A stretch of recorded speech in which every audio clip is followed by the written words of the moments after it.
This is the Everyday AI Show, the everyday podcast where we simplify AI and bring its power to your fingertips. Listen daily for practical advice to boost your career, business, and everyday life.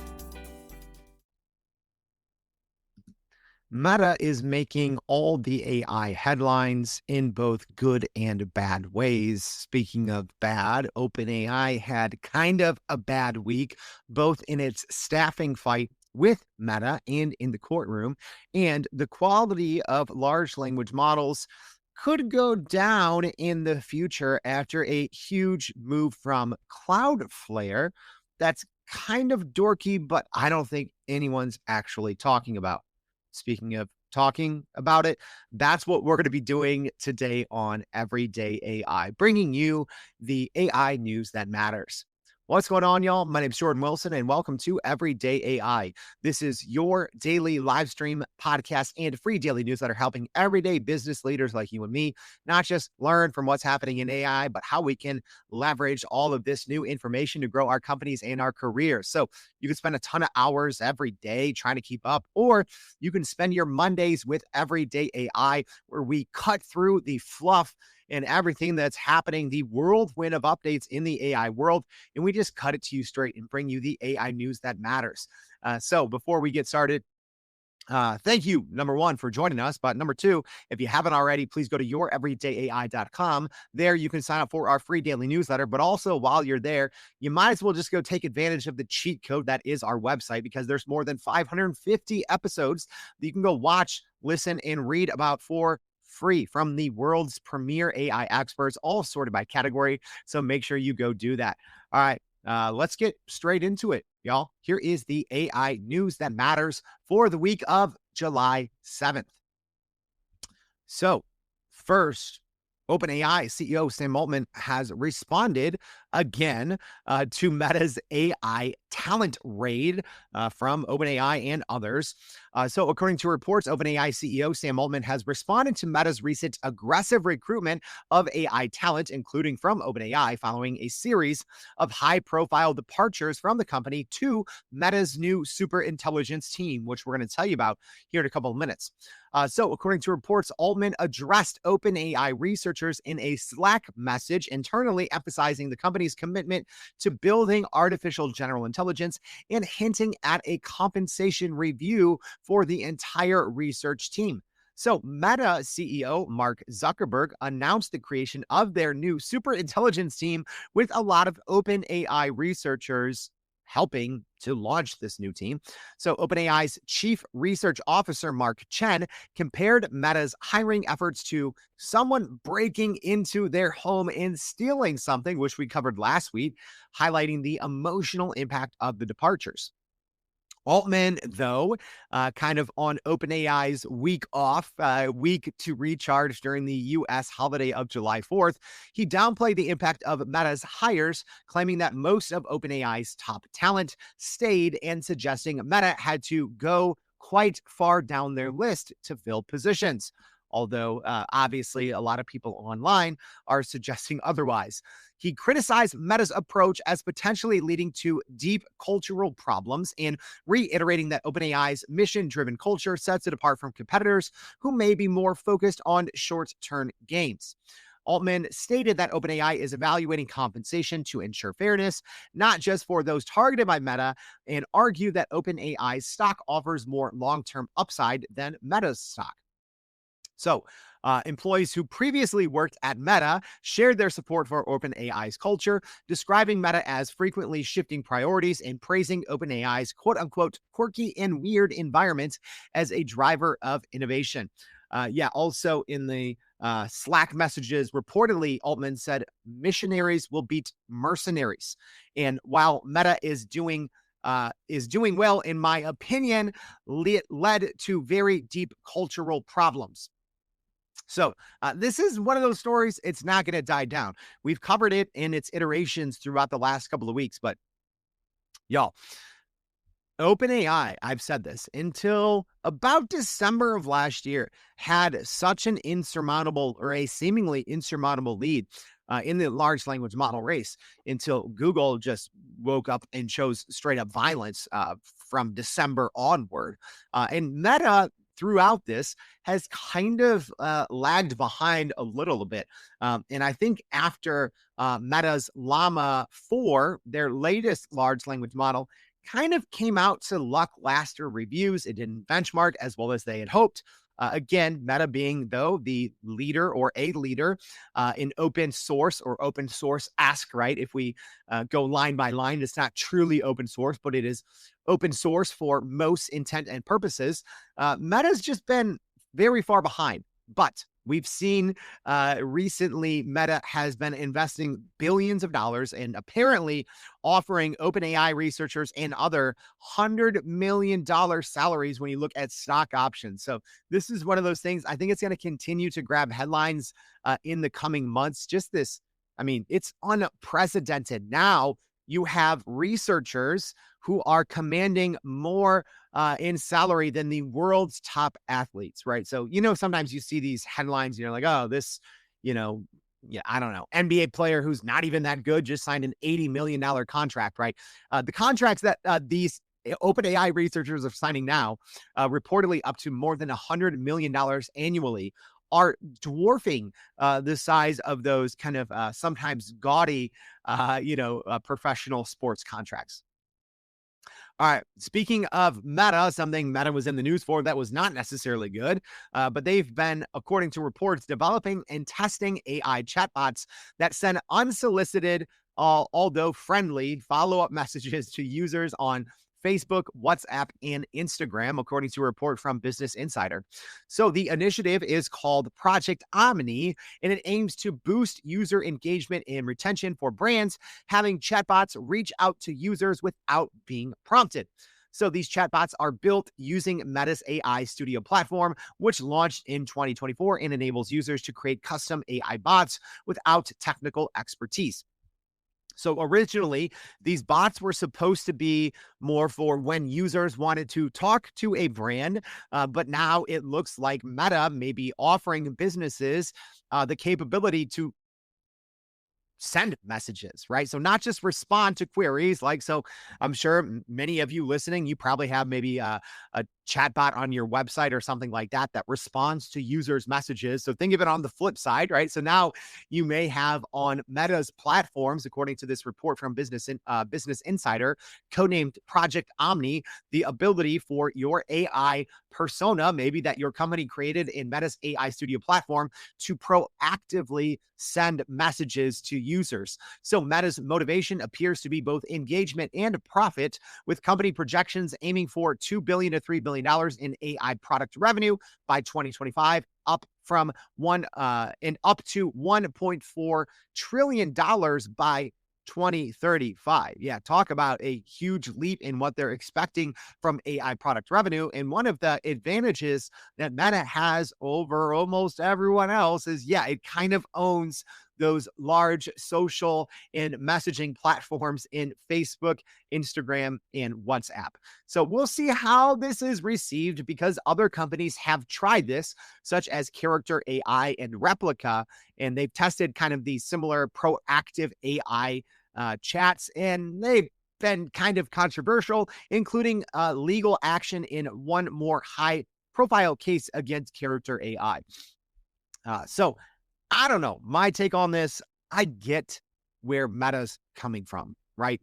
And how this can be an asset to businesses, right? That you may want to reach out to companies. And when you look at it on the surface, okay, if you maybe like a Facebook page or you follow an Instagram account, is that much different from signing up for a company's newsletter, in which case they obviously might send you kind of unsolicited messages, although you're signing up for them. So I don't know. This is one of those weird instances and applications of AI that I guess we as a society are going to figure out. Is it going to be weird, right? If a company messages us or texts us unprompted, but more personal, right? So this isn't you're signing up for SMS, mass updates. This is presumably using the context of whatever your engagement has been in the past with the brand.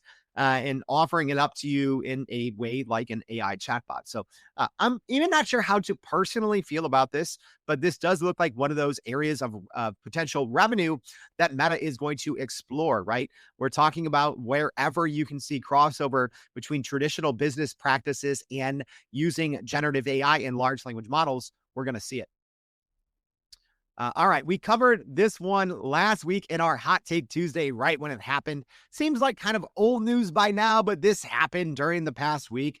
So Apple is in talks and reportedly negotiating with leading AI firms, including Anthropic and OpenAI, to overhaul their Siri platform, according to Bloomberg.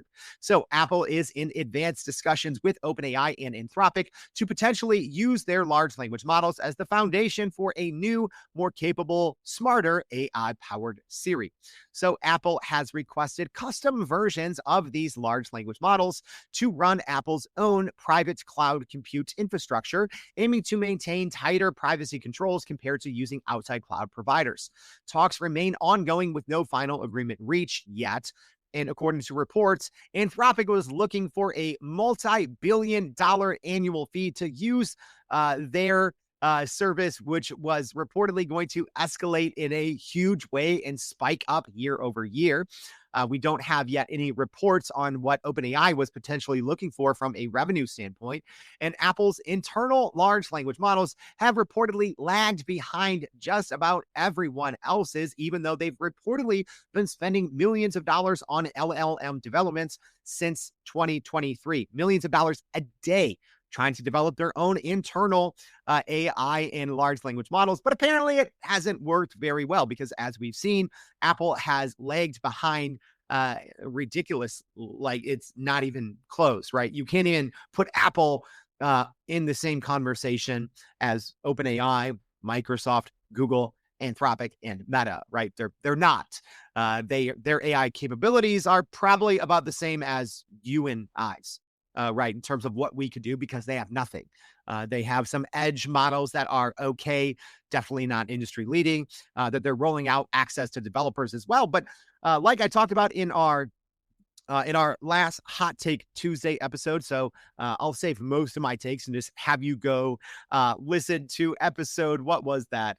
Episode 558, where I give you the full lowdown and my full thoughts on this. But, this is just the latest in news surrounding Apple's failure to really create any in-house AI at scale. And instead, they've spent their time trying to release research papers that debunk AI's capabilities, and they're facing a bunch of class action lawsuits for essentially marketing AI that didn't work.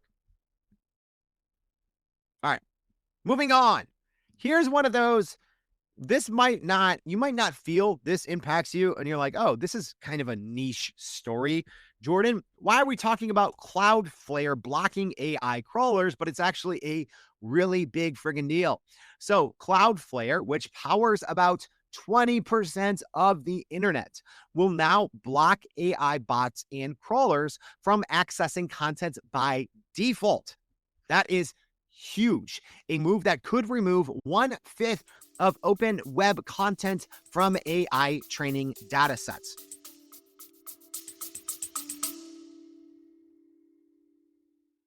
Are you still running in circles trying to figure out how to actually grow your business with AI?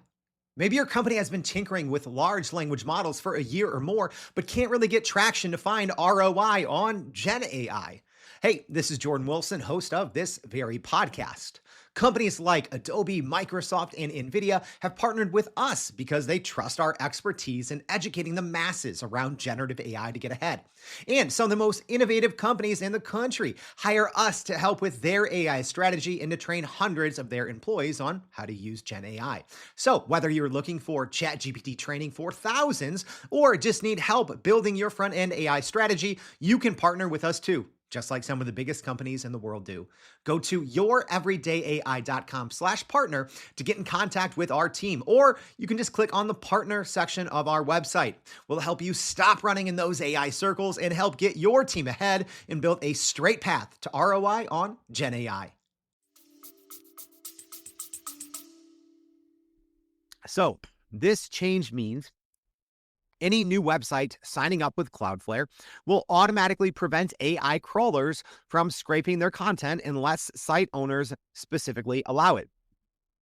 So, in doing so, Cloudflare is also introducing some new granular privacy controls, letting individual site owners decide which AI bots can access their content and for what purposes, such as training, content generation, or search, after verifying the identity and intent of the bots. The company is also announcing a new pay per crawl, a new initiative allowing AI companies to pay for access to web content from certain publishers, with publishers being able to set their own rates and AI services choosing whether to pay for access.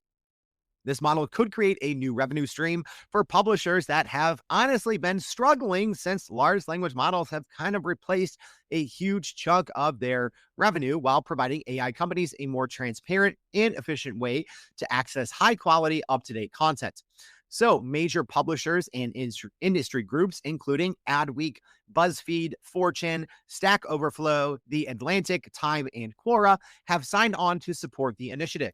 So, Cloudflare CEO Matthew Prince explained that this shift is aimed at giving publishers more control and compensation, arguing that if the internet is going to survive the age of AI, this is a quote, we need to give publishers the control they deserve and build a new economic model that works for everyone. So the move responds to a long-standing complaint that AI crawlers often ignore robots.txt files and other controls, leaving publishers with little recourse against unauthorized scraping. So this development could pressure AI companies to negotiate directly with content creators and pay for the data that powers their tools, potentially changing the economics of AI training and web publishing. So on the surface, I absolutely love this. This is a great move from Cloudflare, which, like we just talked about there, powers 20% of the internet. I don't know if this is going to work, though, because, like we just mentioned there at the end, a lot of these AI companies just kind of ignore, right? Kind of ignore what's in these robot.txt files. So if you're not a geek like me, let me oversimplify this. There's essentially a set of directions or instructions that you can upload to your web server. And it tells companies like Google and OpenAI and Perplexity and Microsoft. So, right, all these big tech companies, both originally, it was used for search engine and saying, hey, search engines, you can access these pages. Don't access these pages. They're private or they're whatever, right? So it was instructions that helped companies better control their search presence and tell, essentially earlier on, search engines how and where they can access their site's content that they wanted to show up in search. So prior to the big generative AI wave, it was kind of the same crawlers that would crawl and also use that data for search and for their AI training, right? So what we've seen is kind of this separation now over the last year or so, where a lot of companies are trying to straight up block the AI companies from scraping their websites and training on their data. But in some cases, it's like, hey, if you want to show up in search, you can't like have your cake and eat it too, right? To oversimplify something. So I love this move from Cloudflare. Like I said, though, I don't know how well it will work in theory because we've seen just about all of the big companies now face lawsuits from maybe not following the directions set forth in these robot.txt files and sometimes, saying, hey, AI companies, you can't scrape our content. And then the publishers are saying it's happening anyways. So that's one definitely to keep an eye on. All right. Our next piece of AI news, the U.S. Senate has voted 99-1 to strike down a proposed 10-year ban on state-level AI regulation from President Trump's quote-unquote big, beautiful bill that was recently passed. So the moratorium would have blocked states from enforcing laws against harmful AI uses such as deepfakes and political manipulation for a decade, but bipartisan opposition prevailed and that failed. So here's what essentially would have happened and what ended up happening. So the Senate's vote against this measure means that U.S. states will keep their power to make and enforce their own AI related laws. Whereas what was essentially tagged on as a pork provision to this big, beautiful bill, right, which was President Trump's essentially domestic policy, it would have restricted states from enacting any sort of statewide regulation on AI for 10 years, which was absolutely nutty. And we talked about last week, there was essentially an amendment to this that there was some wiggle room and it knocked it down to 5 years and some individual provisions, but instead the US Senate just straight up shot this thing down. So this means that states will keep their powers at a state level to legislate and create laws around AI as they see fit.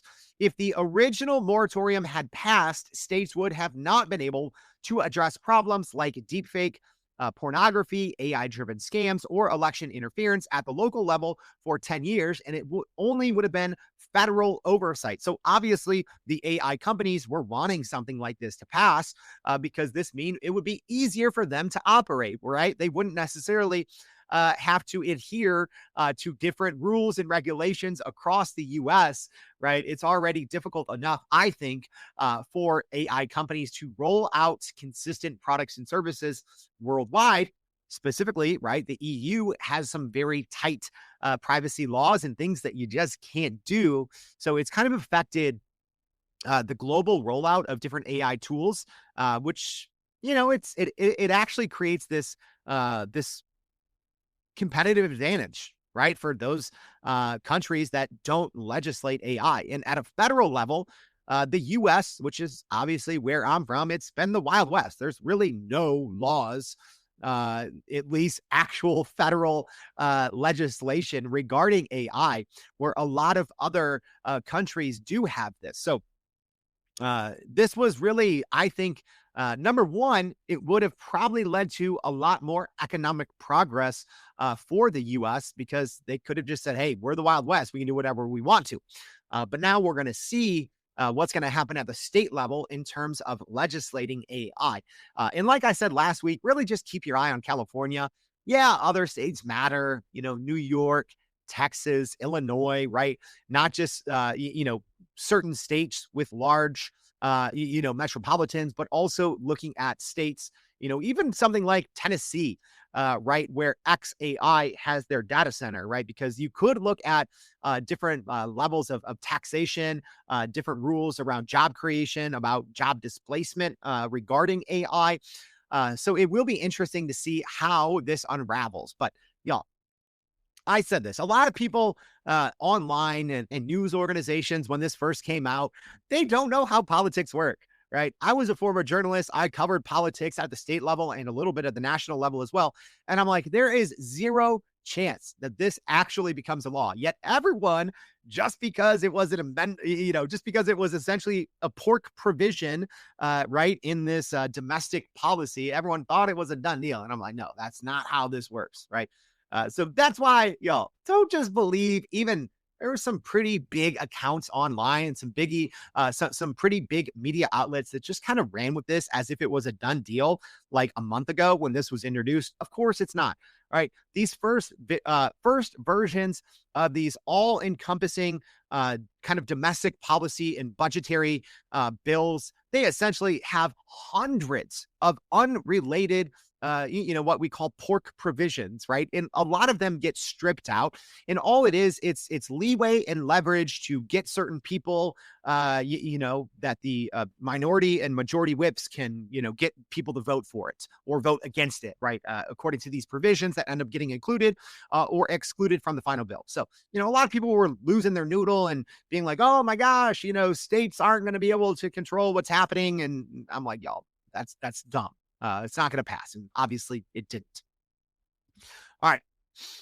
Our next piece of AI news, bad news for OpenAI. So a federal judge has ordered OpenAI to grant the New York Times, New York Daily News, and the Center for Investigative Reporting access to its user logs, including deleted records, as part of a very high profile copyright infringement lawsuit, with the New York Times being kind of the lead there against OpenAI.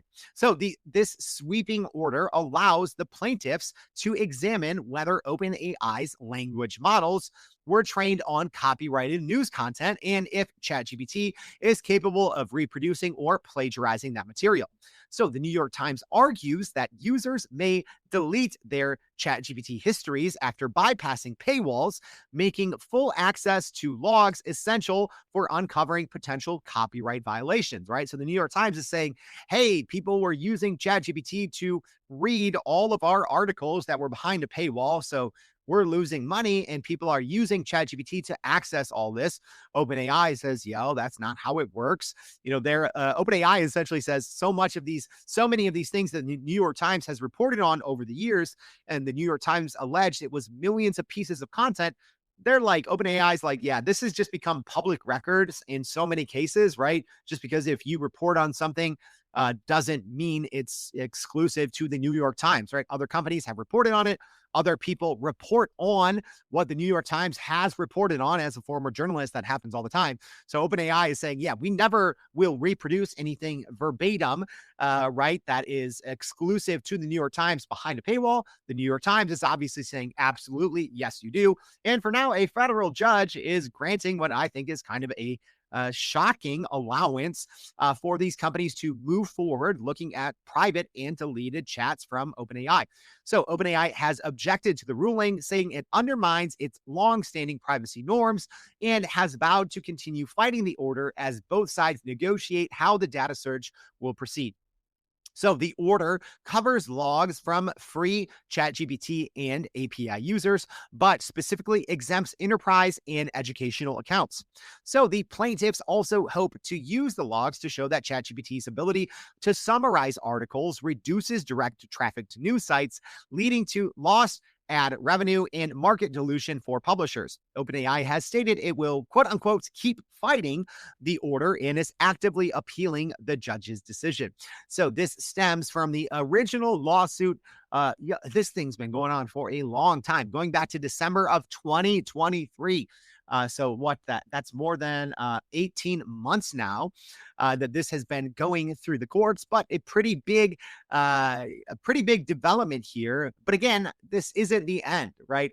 I believe that OpenAI will appeal this, and it's not going to be a done deal, but obviously we'll be covering this. The former journalist and me, I'm not picking and choosing sides here, but you also have to think, number one, I think this request and the fact that it was granted is absolutely bonkers. But number two, you also have to say, hey, OpenAI and all the other AI tech companies, they did just essentially scrape the open web to train their large language models. So I definitely understand where both sides are coming from. And if you want independent and mainstream journalism to continue, you have to make sure that these companies are able to monetize somehow. I've always said all along, I've been saying this since 2023. I've been saying the only way for this to work in the long run, right? And we'll see how this new CloudFlare option plays out. But I said, you can, number one, companies can sue. That's number one. Number two, you can go into content agreements, right? So a lot of you've seen these with news organizations, sites like Reddit, signing these, $10 million plus or tens of millions of dollars agreements each year. So number one, you can sue. Number two, you can sign a huge agreement. Or number three, you can probably just go out of business. We'll see. And this is the key case here. Obviously, there's been some juicy, AI kind of cases, like we talked about the Disney versus Midjourney one. But this is the biggest one because text is a lot easier, it's a lot more convoluted to prove, right? Than if you go into Midjourney and you say, draw me a picture of a superhero, and it spits out an almost verbatim, something from Disney or, Universal or Marvel or whatever. It's a lot more difficult when you look at the entirety of the internet and it's put into this melting pot, stirred, and something new and unique comes out. So that one's going to be an interesting one to follow. Which leads to our next news story, which is very relevant to the last one. So new data from SimilarWeb shows that 37 out of the top 50 U.S. news websites have suffered significant year-over-year traffic declines since Google introduced its AI overview search feature in May 2024. So now that has, even though it was a gradual rollout, that feature has now been out for more than a year. So Forbes and Huffington Post experienced the steepest drops, each losing about 40% of their website traffic, while Daily Mail fell 32% and CNN dropped 28%. So, according to this new Similar Web study, and if you don't know Similar Web, they are one of the most reputable companies or services just that studies the internet and internet usage at the whole. So according to this Similar Web study, the rollout of AI overviews had led to automated summaries appearing at the top of Google's search results, often answering user questions directly and reducing the need to click through to the news sites. So the News Media Alliance, which represents over 2,200 news organizations, warns that these changes are making it harder for publishers to invest in quality journalism as their audience shrinks.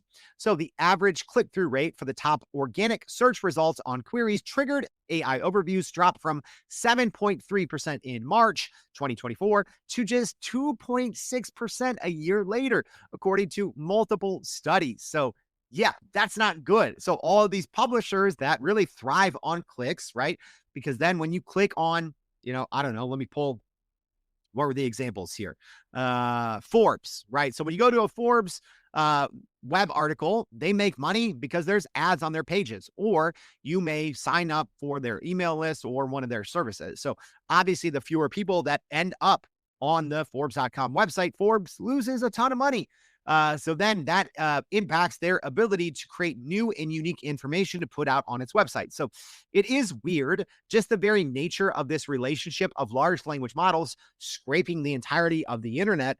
It actually hurts the world's ability to create new and unique information.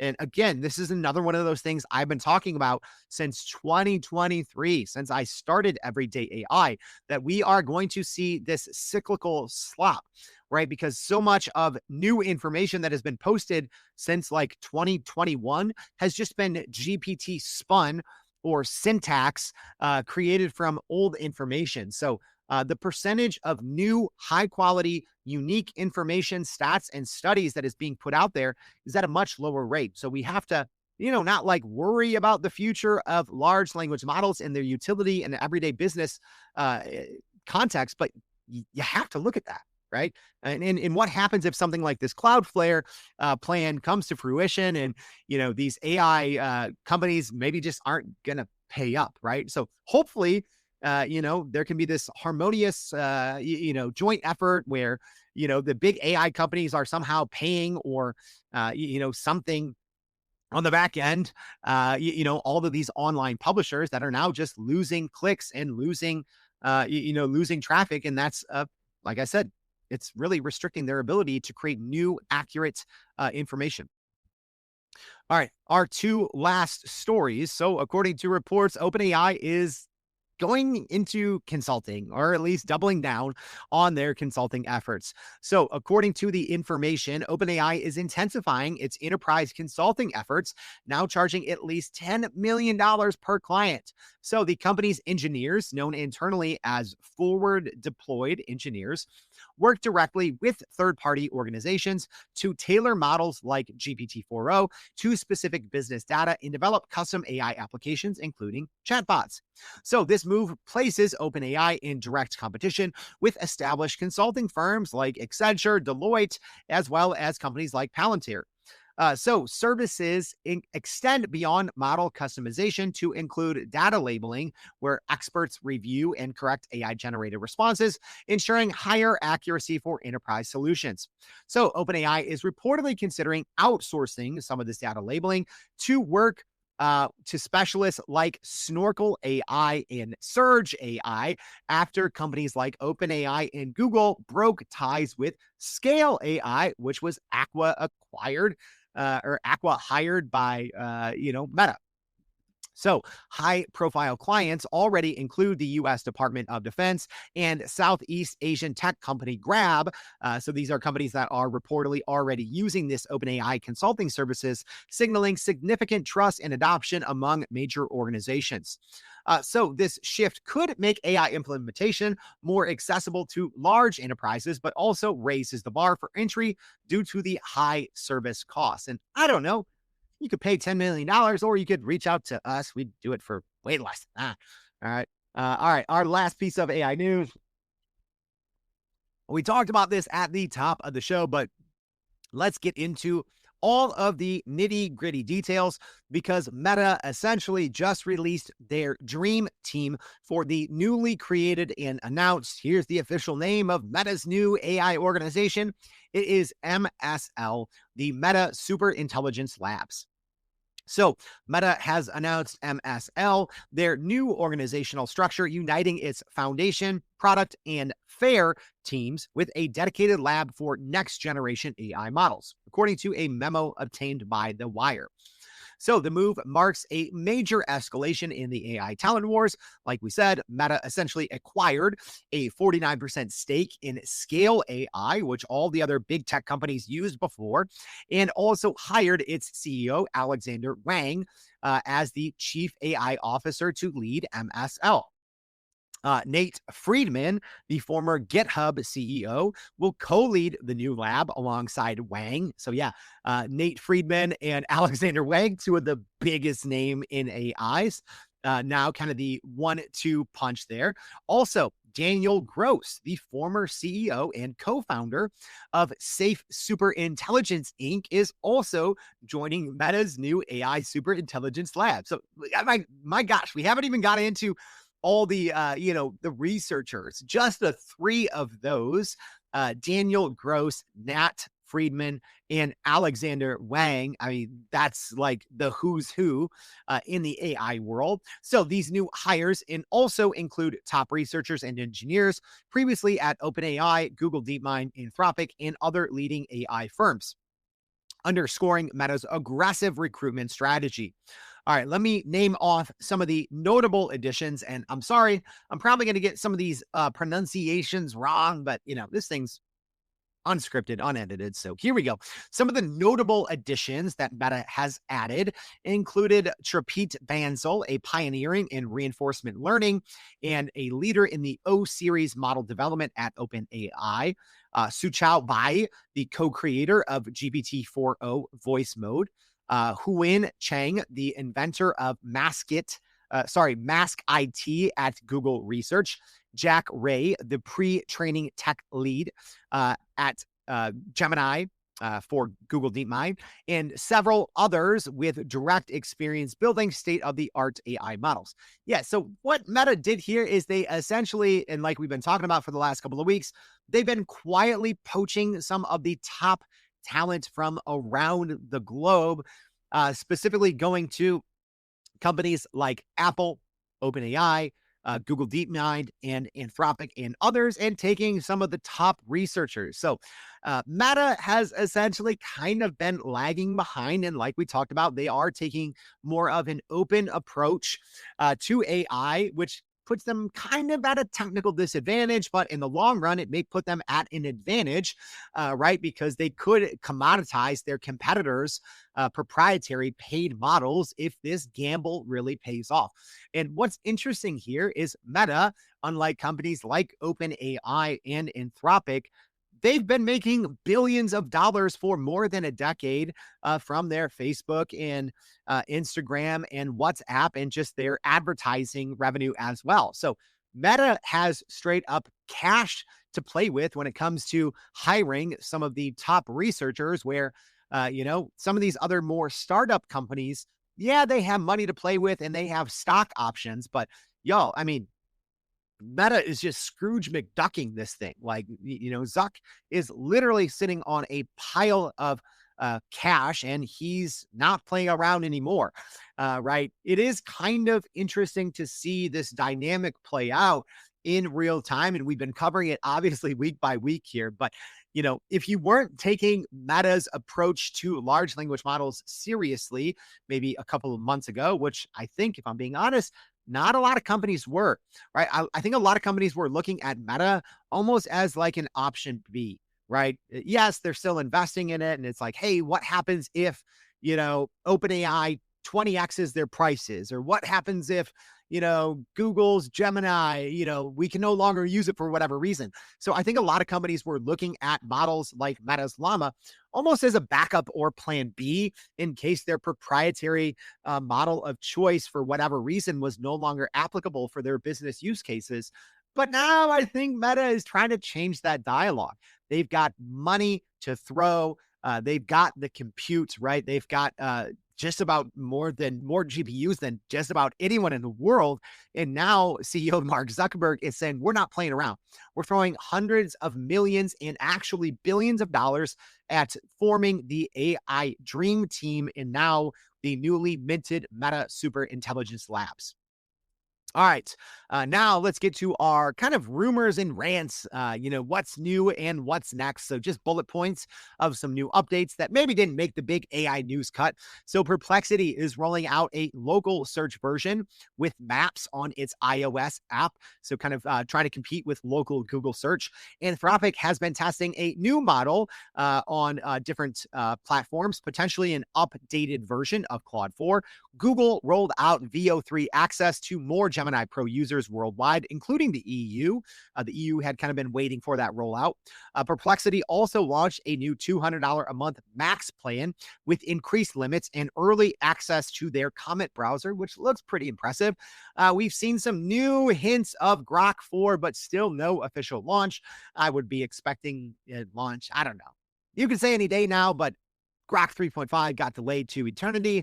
We were told, Elon Musk said that Grok 4 would come by July 4th. It didn't, but we've seen kind of some hints of Grok 4 in different companies' source codes and benchmarks, so that could be coming any day now.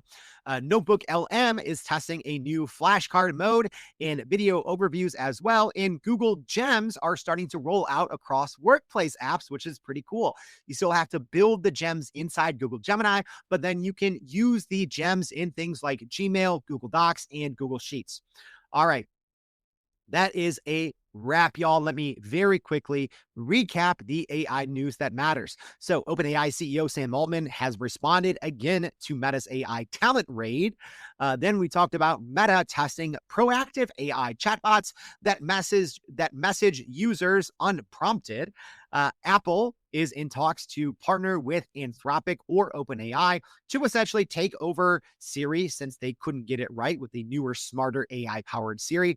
CloudFlare has blocked and has introduced the capability for publishers to block AI crawlers by default and has launched a pay-per-crawl for web content. The U.S. Senate rejected a 10-year AI regulation, not allowing states to make any AI laws by an overwhelming 99-1 vote. So states will be able to legislate AI at the state level. The New York Times first OpenAI case has an update as a judge has ordered OpenAI to hand over user logs in the New York Times copyright lawsuits, although OpenAI says they're going to continue to fight it. A new study from SimilarWeb shows that major U.S. news sites are losing up to 40% of traffic after Google's AI overviews launch. OpenAI has expanded its enterprise AI consulting team and are apparently charging a $10 million minimum to work with them. And Meta has officially kind of launched and unveiled its roster for its new AI Dream Team, Meta Superintelligence Labs, or MSL. That's a wrap, y'all. I hope this was helpful for the AI news that matters for July 7th. If this was helpful, tell someone about it. If you're listening on the podcast, please subscribe and follow the show. Reach out to me. I always leave my information in the show notes. Connect with me on LinkedIn. Tell me what you want to see more or less of. If this was helpful, please consider reposting this on social media as well. And then go to youreverydayai.com, sign up for that free daily newsletter, and then make sure to join us tomorrow and every day for more Everyday AI. Thanks, y'all. And that's a wrap for today's edition of Everyday AI. Thanks for joining us. If you enjoyed this episode, please subscribe and leave us a rating. It helps keep us going. For a little more AI magic, visit youreverydayai.com and sign up to our daily newsletter so you don't get left behind. Go break some barriers, and we'll see you next time.